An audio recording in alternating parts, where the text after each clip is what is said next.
काय म्हणता शेतकरी मंडळी, मजा आहे ना? अहो मजा असायलाच पाहिजे आणि शेतकरी मजेमध्ये असला की बाकी सगळ्यांची मजाच मजा आहे। तर आजचा जो आपला विषय आहे, आपल्या सोयाबीन पिकाला शेवटची फवारणी आपण केव्हा घ्यावी, का घ्यावी, कशाची घ्यावी आणि कुठले घटक कुठले कंटेंट या फवारणीमध्ये असायला पाहिजे आणि अतिशय कमी खर्चामध्ये आपल्याला शेवटची फवारणी जी आहे ती पूर्ण करून घ्यायची आहे। हे सविस्तर माहिती आपण आज व्हिडिओमध्ये पाहणार आहे।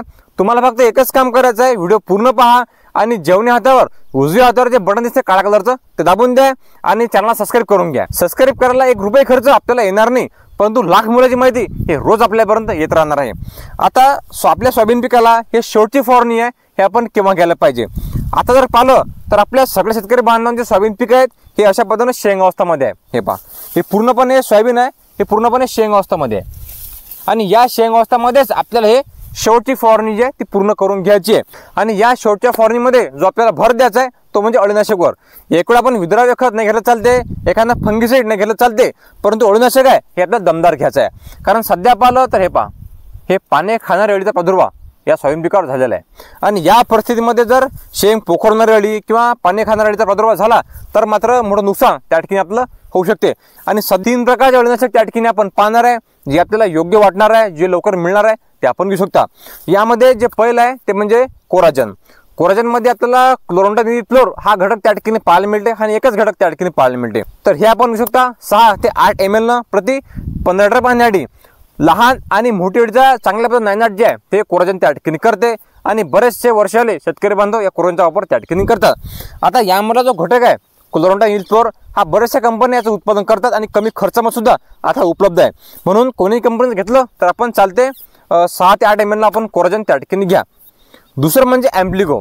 ॲम्प्लिकोमध्ये 2 घटक पाहायला मिळतात, एक म्हणजे क्लोरोंडानिफ्लोर आणि दुसरं म्हणजे लांबडासल्फाथ्रिन। हे आपण घेऊ शकता 10 ते 12 ml न।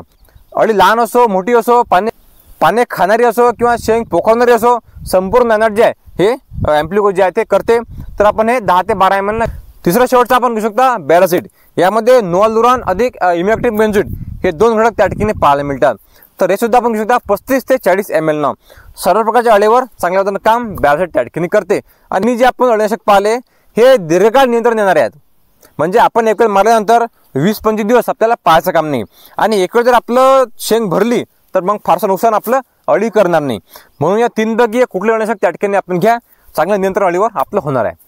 दुसरं महत्त्वाचं म्हणजे यामध्ये आपलं सोयाबीनची शेंग आहे हे सध्या चिपटी आहे, म्हणजे भरायची अवस्था आहे आणि या भरायच्या अवस्थेमध्ये आपल्याला घ्यायचं आहे जिब्रेलिक ॲसिड। हे काय काम करणार आहे की आपली जी हे चिपटी शेंग आहे हे त्या ठिकाणी भरण्याचं काम करणार आहे आणि आपलं जर एक वेळ दाणा टपोरा झाला तर आपलं उत्पादन त्या ठिकाणी वाढणार आहे। कारण दाणा वाढला म्हणजे वजन वाढलं आणि वजन वाढलं म्हणजे उत्पादन त्या ठिकाणी वाढणारच आहे।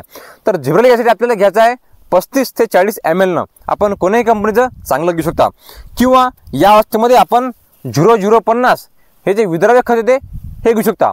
कारण आपल्याला माहित आहे की 0050 मध्ये काय होते की 50% पोटॅश आहे आणि पोटॅश काय काम करते की दाणा भरण्याच्या अवस्थेमध्ये खूप चांगल्या पद्धतीने काम पोटॅश करते। हे शेंग आहे, हे शेंग भरण्याचं काम पोटॅश करते, यामधला जो दाणा आहे हा टपोरा करण्याचं काम पोटॅश करते। तर हे सुद्धा आपण घेऊ शकता 100 ग्रॅम न। एकतर आपण जिब्रेलिक ॲसिड घ्या किंवा 0050 हे विद्राव्य खत घ्या, 2 पैकी एकच घ्या, दोन्ही घ्यायची काही आवश्यकता नाही आहे, जास्त खर्च आपल्याला करायचा नाही आहे।